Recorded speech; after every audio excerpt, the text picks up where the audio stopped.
Hey everyone, it's Jake here with a topic that I hold very near and dear to my workflow, and that's pop production techniques that I feel like every music producer, composer, artist, and beat maker should know. In the next 5 to 6 minutes, I'm going to show you some ways that you can transform your pop arrangement and make your catchiest tune yet. Today for an example song, I'm going to be using 14 Floors High by the artist XO Winnie, which I have had the amazing opportunity of producing. And without further ado, let's go. All right. Now I got the DAW open, I'm ready to roll here. I'm gonna kind of go point by point and sort of explain to you guys what my process is and maybe go over some of these core things that commonly show up in my personal production beds that I use for pop music. So whenever I have something of that genre or something of that style sent my way, I usually like to pull on these devices. Hopefully you guys learned something. If you got something that you want to share with me that works for you personally, go ahead and drop it in the comments. I'm always down to learn more and to check out some other perspectives on this stuff. The first thing I wanted to talk about is what I like to call predictability. Not really. And what that means is pop music is supposed to feel predictable. It's supposed to feel fun and catchy, and like you're supposed to kind of latch on or almost predict what the next note is going to be or what the next lyric is going to be. What I like to do is kind of challenge that a little bit, and it makes it a lot of fun for the listener. So we're going to go to this little section right here, and I'm going to play the song with vocals first. Sirens alive and 14 floors high, and you are the guy that's got a love and a prison. So as you heard in the instrumental, let me go ahead and mute the vocal. We have a keyboard riff right here that's very static. It's very typical like pop Max Martin type chords, and I'm going to play that on its own.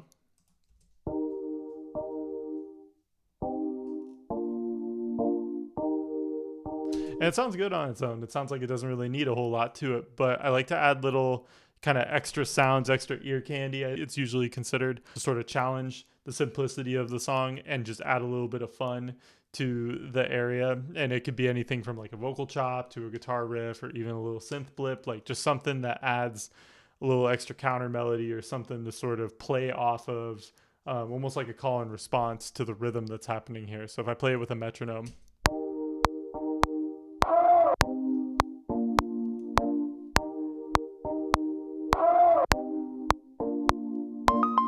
I have these little background vocals here. And then I also have this little synth blip over here. And they're things that don't kind of shift the tonality of the song too much. They don't mess up the mix. They're just things that kind of soak into the background or kind of you can use to blend around other instruments. And I typically like to add them just every couple of bars, just little extra little sound bites for the listener to kind of latch onto. So here's the full thing with just the instruments.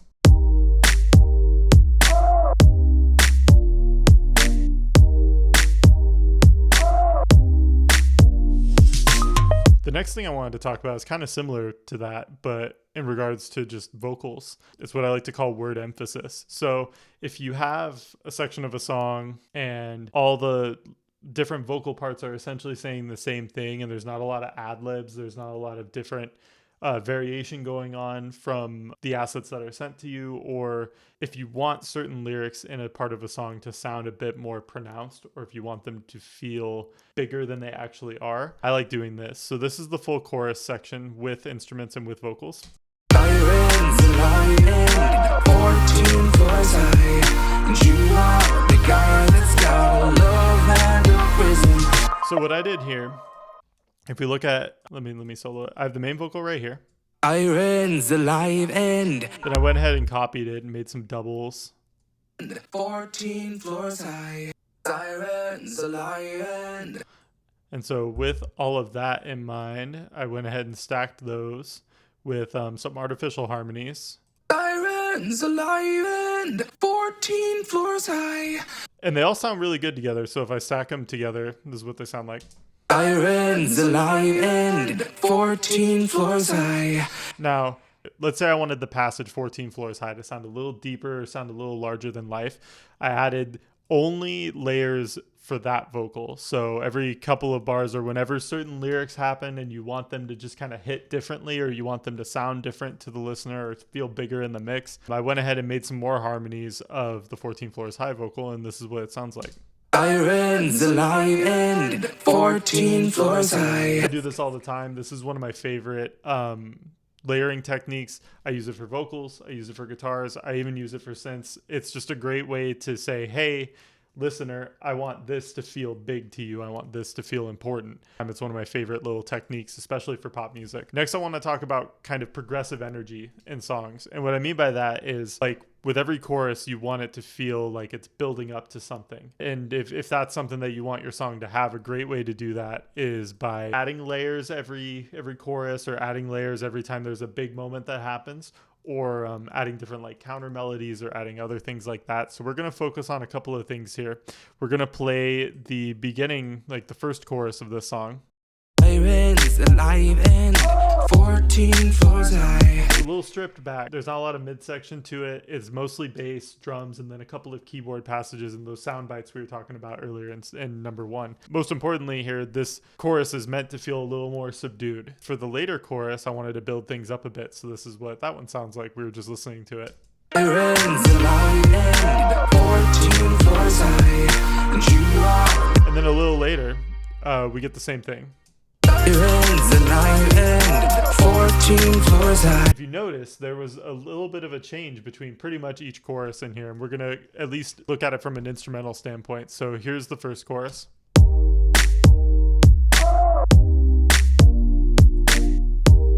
That's kind of what I built off of for the next few.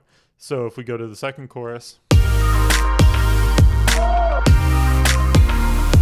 I went ahead and added, if we go to the keyboard bus, there's like 2 more layers in there. So here's the first one.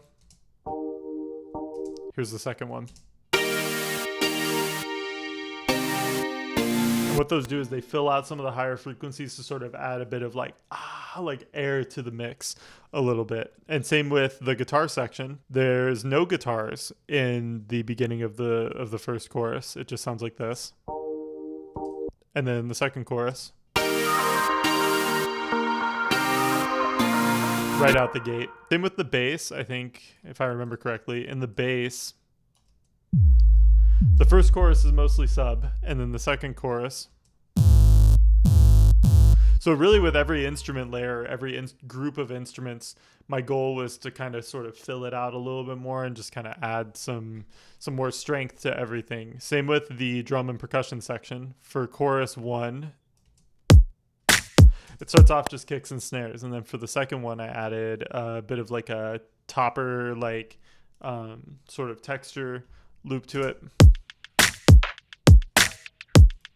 and then mixed it in, did some like EQing to it, and then eventually just made it progress into a full-on section with tambourines and all kinds of other stuff. And with the final chorus, I kind of just made a big giant explosion of different drums and percussion noises.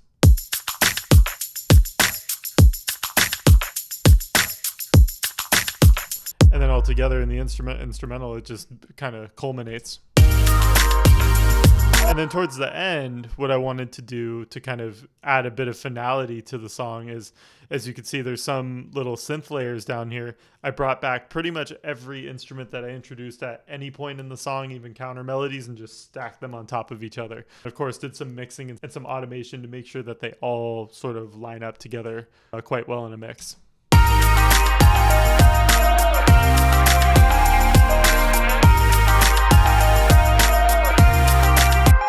Another thing I wanted to talk about was instrument stacking. So if we go to the guitars, this is actually a pretty good example of it. So the entire song started, at least from when I started producing it, started from this little guitar part right here.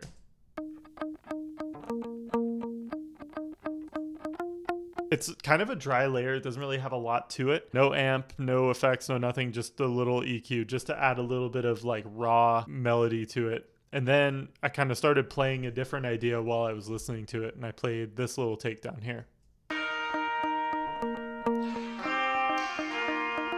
which is the main chords of the song, so that's not too surprising right there. But then in the middle, I wanted to make something a little more processed, have a little bit more flavor to it, and I sort of stacked that in the middle. And this is what that sounds like on its own. Now, what that does to the whole song if we completely mute the guitars and just play this one section really quick. Sounds weird without it, so let's bring back at least one of them. Now let's bring back another one.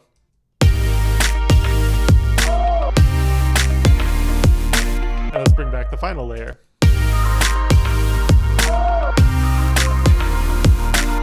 I'll do another video later on about EQing certain instruments and getting them all to sound nice and stuff. But the main thing I want you guys to take away from this is you can almost treat the different groups of your instruments like songs of their own, because even this, if you added a couple different elements to it very minimally, it would sound like its own song. It would sound like a song within a song type of things. That's kind of what I'm getting at with this. With your different stacks of instruments, try to make them sound a bit like their own thing. Like they work really well together. Once they're all together with other elements of the song, it'll blend pretty well. The last thing I wanted to touch on is following the lead melody of the song. So normally in song production and song creation, there's the term top line that gets brought up a lot, and that's usually the chords and the main vocal melody of a song. So just the main melody of the song. So the thing that gets stuck in your head usually for I would say most listeners, when you hear a song on the radio and it really sticks with you, it's usually the top line. It's usually the main part, the main melody of the song. And what I like to do sometimes, especially for later sections of the song, which I'll touch on in a second, is I like to play that main melody on an instrument to kind of double on it. And a place where this happens is back here in the pre-chorus. So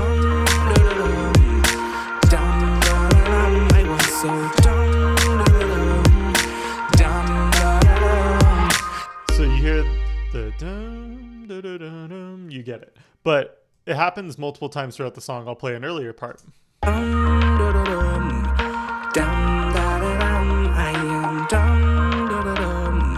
So that dum, da, da, dum, I'm gonna stop singing, but pretty much I wanted to play that on an instrument. That way it sounds like there's more life to that melody. It sounds like it's kind of progressing the energy a little bit. And so I played this little synth riff down here.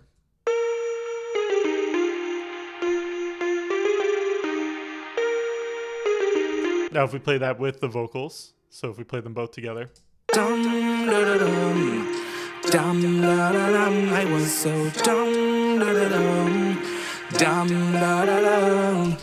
What that does is it makes the vocal almost feel a bit more blended into the song too. It makes it feel like the vocal's not just like sitting on top of it, because there's actual instruments that are playing that same part under it. And sometimes it could also act like a really good counter melody for later in the song. So here's that sound again. Be it higher up, but it's a little later in the song, and it's during this part. What you want, and I could be what you need. Cause I obsessing, and I. So as you can see, if I even just play, I'm gonna play the melody and the synths only. What you want, and I could be what you need. 14 floors high. Since they're in the same key and since they're in the same BPM, it just kind of adds a different flavor, a different texture to it. And sometimes this works, sometimes it doesn't. But in this case, I found that using the main hooky melody from the pre-chorus really added a lot of depth and really added a lot of character to even later parts of the song and even up the energy of it completely. It was really pleasant to kind of find out as I was going through this process. Overall, what you want to do with this kind of stuff is just try it for yourself. Maybe try it with a couple of different song ideas that you have. These are things that kind of help me bring out some of the catchier parts and some of the energy and some of these pop songs I've been commissioned with working on. And I hope you guys learned something new. And if you have anything else you want to share or anything else you guys want me to talk about or make content on, feel free to post it below. And I'll see you next time.